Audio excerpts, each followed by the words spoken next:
there's a specific quality worth examining directly, one this entire series has actually traced across dozens of previous conversations in different forms, but that deserves to be named clearly, directly, as the single, unifying thread connecting everything we've established about what genuinely disrupts narcissistic strategy.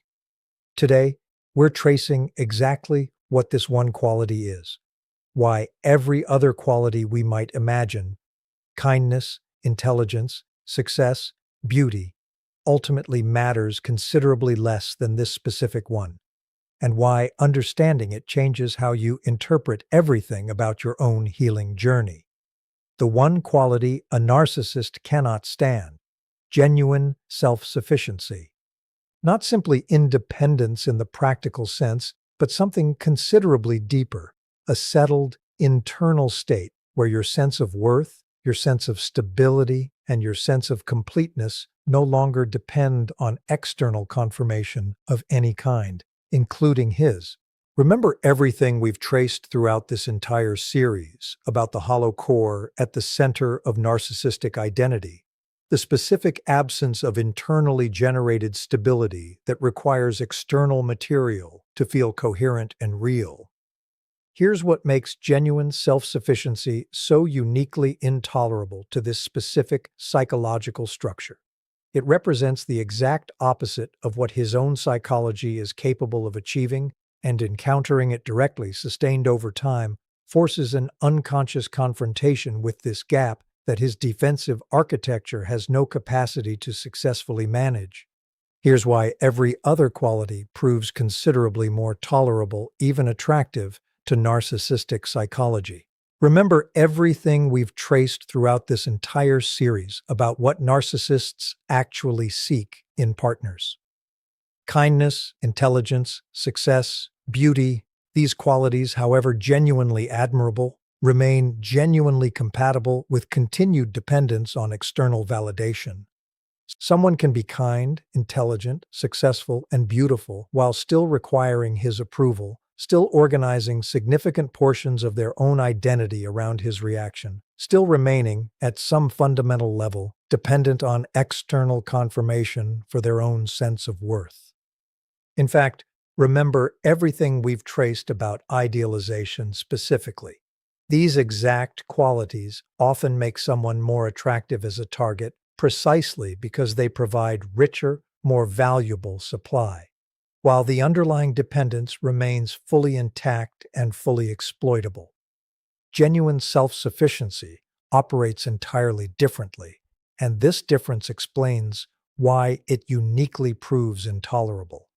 Remember everything we've traced throughout this entire series about detachment being the only thing that actually works. Someone with genuine self-sufficiency doesn't require his validation in order to feel confident, doesn't require his approval in order to feel worthy, doesn't require his continued presence, his continued affection, or even his continued existence in their awareness in order to feel genuinely complete.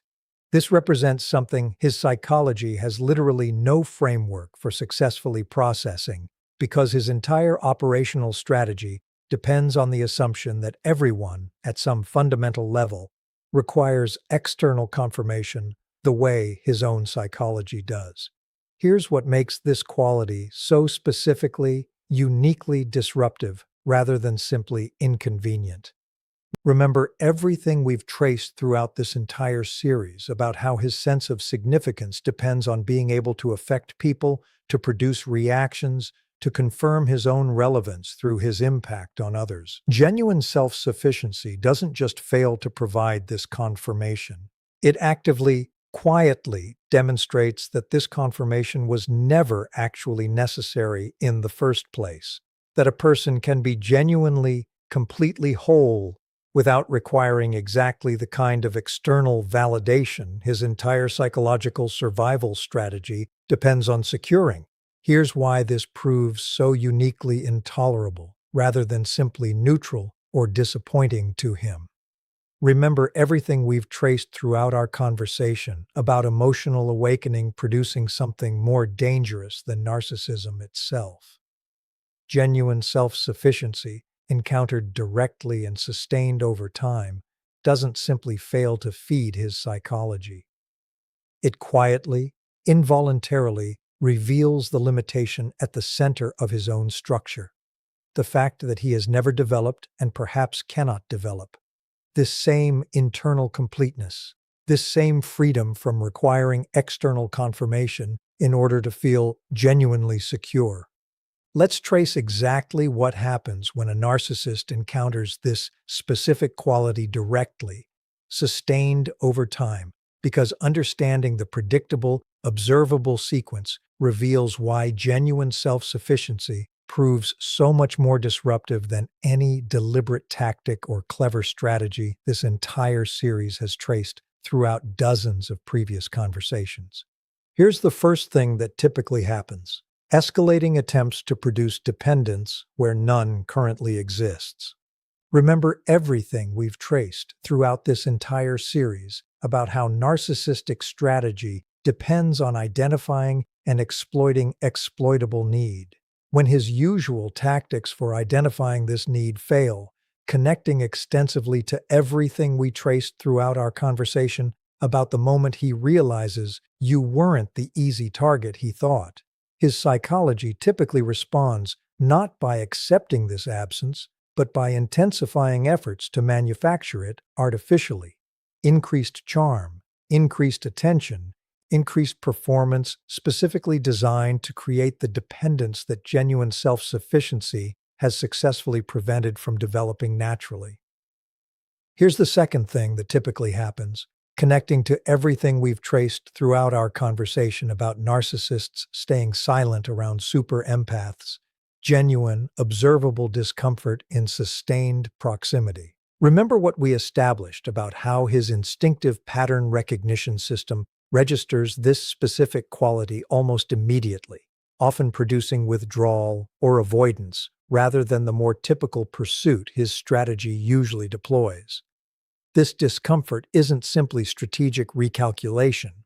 It reflects something considerably more fundamental: genuine, involuntary unease at proximity to exactly the internal completeness his own psychology has never developed, an unease that operates below conscious awareness, but that reliably, consistently produces avoidance, regardless of how much his conscious mind might genuinely want to secure this specific person's continued attention. Here's the third thing that typically happens, connecting extensively to everything we've traced throughout our conversation about how a super empath challenges a narcissist. Attempts to reframe self-sufficiency as coldness, arrogance, or emotional unavailability. Remember everything we've traced throughout this entire series about narrative control and its role in protecting his own psychological stability. Rather than acknowledging genuine self-sufficiency as a genuinely admirable quality he cannot access, his defensive architecture typically produces an alternative narrative, characterizing this quality as evidence of your own deficiency rather than his own limitation. This reframing serves an important psychological function, allowing him to avoid the more uncomfortable acknowledgement that the discomfort he's experiencing actually reflects his own structural incapacity rather than any genuine flaw in the person displaying it. Here's the fourth thing worth understanding, one that addresses something genuinely important about why this reframing so often, initially, seems to succeed, at least temporarily. Remember everything we've traced throughout this entire series about how thoroughly cultural narratives sometimes support exactly this kind of misreading, characterizing genuine emotional self-sufficiency as somehow suspect, somehow evidence of an inability to genuinely connect, rather than recognizing it as the foundation genuine, healthy connection actually requires. This cultural confusion sometimes allows his reframing to gain temporary traction, producing genuine self-doubt in the person displaying authentic self-sufficiency, who may briefly wonder whether their own settled, complete internal state genuinely represents something concerning rather than something to be honored and protected. Here's the fifth thing worth understanding: one that reveals the ultimate outcome of this entire dynamic when self-sufficiency remains genuinely, consistently sustained despite these various attempts at disruption. Remember everything we've traced throughout this entire series about the eventual comprehensive collapse of his usual tactics when they consistently fail to produce their expected results. Sustained proximity to genuine self-sufficiency, when it doesn't successfully get undermined through manufactured dependence or successful reframing, typically produces exactly the crisis this entire series has traced extensively throughout our conversation about narcissistic breakdown following permanent loss. A genuine confrontation, however unconscious and however successfully suppressed, with the limitation at the center of his own psychological structure, one that manufactured attention, manufactured charm, and manufactured narrative, simply cannot successfully resolve or disguise. Here's something crucial worth understanding about why this entire sequence represents something considerably more comprehensive than simply another tactic among many this series has traced throughout dozens of previous conversations.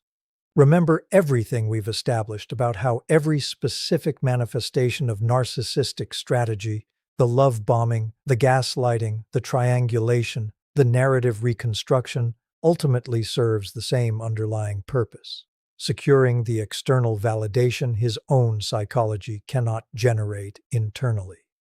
Genuine self-sufficiency represents the complete, comprehensive absence of exactly the resource his entire operational strategy is built to extract, which explains why it proves so uniquely, comprehensively disruptive compared to any single, isolated tactic he might otherwise successfully navigate around. Because here's what all of this ultimately needs to lead toward, and it's worth being direct about it rather than leaving this conversation as simply an analysis of his experience without addressing what genuinely matters most: how genuine self-sufficiency actually develops, and why understanding it as the one quality he cannot stand should never become the primary reason you pursue it. The first thing worth understanding clearly is something we've traced throughout dozens of previous conversations in this series, and it deserves its most direct statement here. Genuine self-sufficiency cannot be performed or manufactured specifically to produce his discomfort. Remember everything we've traced throughout this entire series about narcissists remaining remarkably skilled at detecting the underlying need hiding beneath even sophisticated strategic calm. If you attempt to display self-sufficiency specifically as strategy, specifically to unsettle him, while secretly still requiring his approval or his eventual understanding, this performance typically fails to produce the effect we've traced throughout today's conversation, precisely because it isn't actually the genuine, authentic self-sufficiency his psychology finds so uniquely intolerable. Here's the second thing worth understanding, one that offers the actual, honest path toward developing this quality authentically. Remember everything we've traced throughout this entire series about what genuine healing actually requires: the grief fully processed, the self-trust genuinely rebuilt, the alternative sources of meaning authentically developed. Genuine self-sufficiency isn't a technique you adopt. It's the natural, eventual result of exactly this sustained internal work, developing gradually as you rebuild trust in your own perception, rebuild access to your own emotional authenticity, and rebuild genuine sources of meaning and validation that exist entirely independent of any single relationship or any single person's approval. Here's the third thing worth understanding, one that circles back to something we've emphasized throughout this entire series in countless different forms.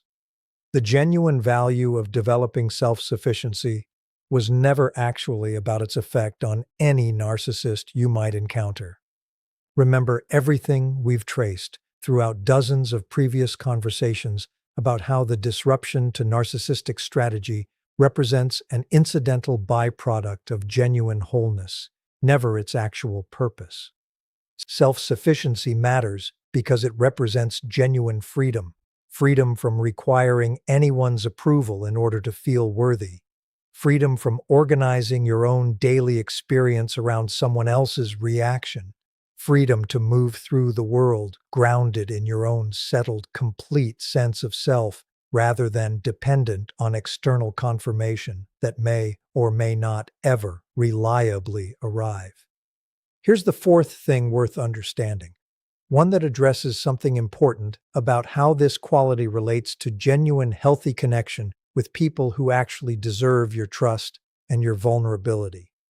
Remember everything we've traced throughout this entire series about the difference between healthy interdependence and unhealthy dependence. Genuine self-sufficiency doesn't mean isolating yourself from genuine connection. Doesn't mean refusing ever to need anyone or ever to be genuinely vulnerable with people who've earned this vulnerability. It means your fundamental sense of worth and stability doesn't depend on this connection in order to exist, which paradoxically makes genuine, healthy connection considerably more possible, because you're no longer approaching relationships from desperate need, but from genuine, secure choice. Here's the fifth and final thing worth understanding, the piece that ultimately matters most as we close this entire conversation. Genuine self-sufficiency represents the one quality a narcissist cannot stand, not because it defeats him strategically, but because it reveals, simply by existing, that the entire foundation his psychology depends on was never actually necessary in the first place. You don't need to cultivate this quality specifically to prove this point to him or to anyone else. You cultivate it because it represents your own genuine freedom, your own genuine wholeness, your own genuine capacity to move through the world as someone whose worth was never actually contingent on anyone else's recognition of it in the first place. If genuine self-sufficiency happens to produce discomfort in someone whose entire strategy depended on your dependence, that discomfort belongs entirely to them. Evidence of exactly the limitation this entire series has traced throughout dozens of previous conversations. But your own peace, your own settled completeness, your own genuine freedom from needing anyone's approval to feel whole, this remains, first and always, entirely for you. Not a weapon deployed against him. Simply, finally, genuinely, permanently yours. There's one more dimension worth adding here, because it addresses something practical worth carrying forward. How do you actually recognize the difference, in your own daily experience, between genuine self-sufficiency and simply performing coldness or emotional withdrawal as a defense mechanism, since both might look superficially similar from the outside but represent genuinely different internal realities?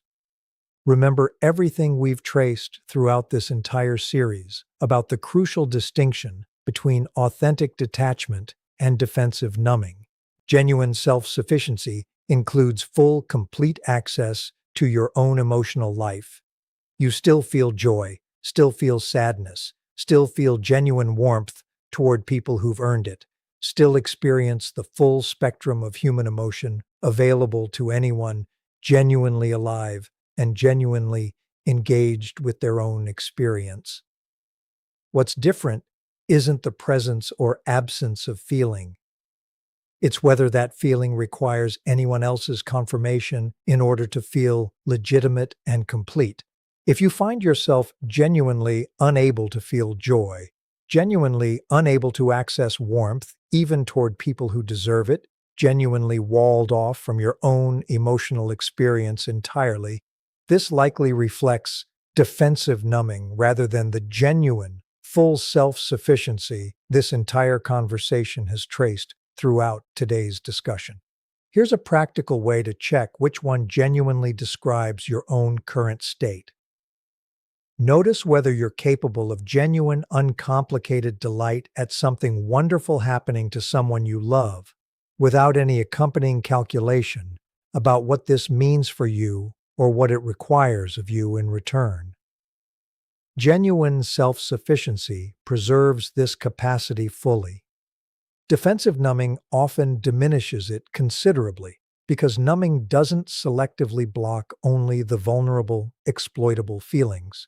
It tends to dampen the entire emotional range simultaneously, leaving considerably less genuine joy and genuine connection available, even in contexts that have nothing to do with anyone who might have harmed you. Here's something worth understanding about why this distinction matters so significantly for your own continued life, beyond simply understanding its effect on narcissistic psychology. Remember everything we've traced throughout this entire series about the goal of healing never being coldness or permanent guardedness, but genuine wholeness that includes full access to warmth, full access to connection, full access to everything that makes life genuinely rich and genuinely meaningful.